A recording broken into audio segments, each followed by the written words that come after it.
কিছু হয় নাই, কিছুই হয় নাই। আপনারা হয়তো বা জানি না, মানে দেখলাম বাপ্পি একটা ভিডিও করছে, ভিডিওতে আসলে বলছে যে ভালোবাসার মানুষ যদি ফেক বলে, আসলে সেই অভিযোগ আর কি দিছে। আসলে হয়তো বা তার জায়গা থেকে সে রাইট ছিল বলছে।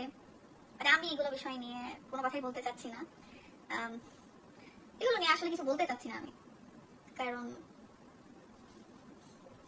যাই হোক, অনেকে দেখি লাইভ আমার গত লাইভ কাট করছে, ভিডিও আমার দিতেছে, স্যাড পোস্ট করতেছি, দ্যাটস মিন এটা না যে আমার সম্পর্ক একেবারে নষ্ট হয়ে গেল। আবার হ্যাপি পোস্ট করতেছি, তার মানে এইটা না যে আমার সম্পর্ক পৃথিবীর সব থেকে হ্যাপি একটা সম্পর্ক। শুধু আমাদেরকে দিয়ে বলতেছি না, যে কোনো লাইফকে দিয়ে বলতেছি, মানে আপনার লাইফের সাথেও হইতে পারে। রাগারাগি হয় না, আল্লাহ রাগারাগি শোনেন, আমার রাগ সম্পর্কে যারা জানে তারা খুব ভালো করে জানে।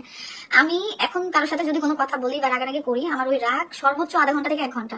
আমার রাগ জিনিসটা নাই, মানে খুব বেশি চট করে হয়তো আমি রেগে যাই, বাট আমার রাগটা খুব তাড়াতাড়ি শেষ হয়ে যায়। বাট একটা কথা কি, মানে অভিমান যে জিনিসটা, যে আমার আমার দুনিয়া জুড়ে যে মানুষটা, মানে আমি যাকে ভালোবাসি, আমার কাছে এটা আমার আমার মতামত দিচ্ছি, আসলে এক্সপেকটেশনটা পৃথিবীতে না কারো কাছে করতে হয় না, এটা হলো কথা। এই ভুলটা আসলে হয়তো বা আমার আমার ক্ষেত্রে বেশি হয় আর কি। যাই হোক, তো আমি যাকে ভালোবাসি, যে মানুষটাকে আমি ভালোবাসি, যে মানুষটা আমার লাইফের সব থেকে বেশি ইম্পর্টেন্ট মানুষ, সে সবার আগে, সবকিছুর আগে, আমার কাজের আগে, আমার আমার হচ্ছিল এভরিথিং এভরিথিং, মানে সবকিছুর আগে এক কথায় ওই মানুষটা প্রায়োরিটি পাবে ফার্স্ট। এটা আমার আমার ক্ষেত্রে, এটা আমার মেন্টালি থেকে আমি বলতেছি, সেটা যে কোনো কিছুর উপরে সে ফার্স্ট প্রায়োরিটি আমার।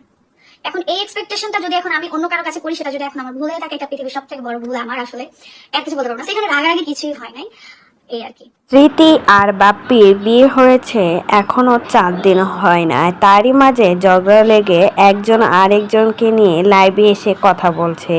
বাপ্পির সাথে নাকি স্মৃতির ঝগড়া হয়েছে, আর সেজন্য লাইভে এসে বাপ্পিকে নিয়ে কি হয়েছে সেটাই শেয়ার করলেন। এদিকে বাপ্পি নাকি স্যাড পোস্ট করছে স্মৃতিকে নিয়ে, তার তরফ থেকে নাকি ভালোবাসা অনেক বেশি ছিল স্মৃতির প্রতি, সে সত্যিকারের ভালোবাসতো আর বিয়েও করেছিল সত্যি সত্যি। হঠাৎ করে দুজনের মাঝে এমন কি হলো? 2 দিন আগেও তো হানিমুন করে আসলো মালদ্বীপ থেকে, সেখান থেকে এসে ঝগড়াঝাটি শুরু হয়ে গেল। এখনও 4 দিনও হয় নাই বিয়ে হয়েছে, এরই মাঝে ঝগড়া শুরু হয়ে গেল। কথায় আছে না, বদনজর বলতে একটা শব্দ আছে, সেটাই কিন্তু লেগে গেছে। এত এত মুভমেন্ট শেয়ার করেছে স্মৃতি বাপ্পি, যার জন্যই কিন্তু বদনজর পড়ে গেছে তাদের সংসারের উপর। আর সেজন্য বিয়ের 4 দিনও মাথা হয় নাই, এখনই ঝগড়াঝাটি শুরু হয়ে গেছে দুইজনের মাঝে। এখনই দুজন আর দুজনকে নিয়ে, একজন আরেকজনকে নিয়ে শ্যাটফোট পোস্ট করতেছে। এতেই বোঝা যাচ্ছে দুজনের সংসার বেশ কতদিন টিকে থাকবে। আসলে স্মৃতিকে সবাই অনেক বেশি লাকি মনে করেছিল, সবাই তো ভাগ্যবতী বলেছিল স্মৃতিকে, অথচ তাদের মাঝেও ঝগড়া হয়। ভাবা যায়, টুনাটুনির সংসারেও কিন্তু ঝগড়া হয়ে থাকে, আর ঝগড়া লেগে লাইভে এসে একজন আরেকজনকে নিয়ে কথাও বলতেছে।